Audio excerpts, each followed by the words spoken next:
The statements we're about to show you are from the Holy Quran, and is said to be the official, unchanged, pure word of God, revealed over 1400 years ago. Claiming to be the word of God is a heavy statement, and without proof, or if a single contradiction is found within the book, the apparent word of God will be proven false. Let's put the book to the test. In the 23rd chapter, titled The Believers, from the 12th to the 14th verses, God is said to give a detailed description of how the human being is formed. It begins by saying, "We then placed him as a sperm drop in a place of settlement, firmly fixed. Then we made the drop into a alaqa." We will translate this word very soon. "And then we changed the alaqa into a lump.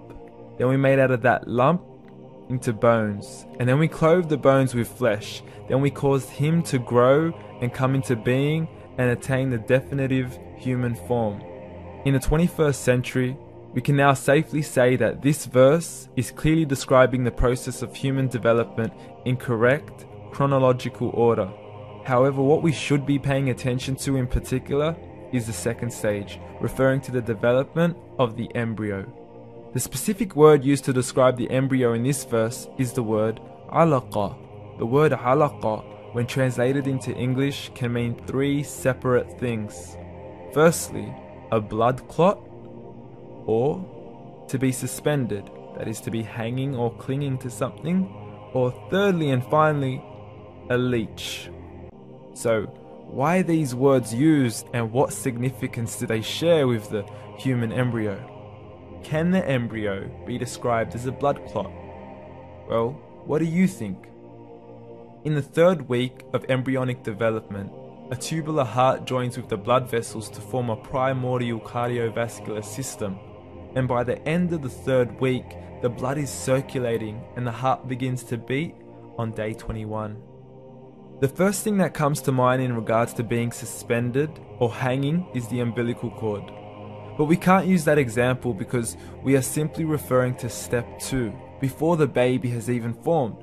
But we now know today that the umbilical cord is formed from the connecting stalk.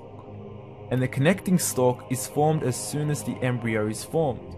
The embryo's connecting stalk has even been described by John Allen and Beverly Kramer as an object to suspend the developing embryo in the extra-embryonic column. So an embryo is suspended and does have a strong resemblance with the blood clot. What on earth would an embryo have to do with a leech? Figure A shows the structure of an embryo at 25 days. Figure B shows a leech. It's mind-blowing stuff, but you still haven't seen anything yet. This is the head of the embryo at 22 days. The detail you are seeing right now is absolutely impossible to be seen with the human eye and can only be seen with a microscope. This is the back end of a leech. There's no other words used to describe this other than mind-blowing. The pictures we have shown you are impossible to be seen with the human eye or even to be predicted by the human mind. Once again, the verses we have shown you were revealed over 1400 years ago to a man who couldn't read nor write. Are these the words of God? Descriptions of the human embryo in the Quran cannot be based on scientific knowledge in the 7th century. The only reasonable conclusion is that these descriptions were revealed to Muhammad from God, from God, from God, from God, from God.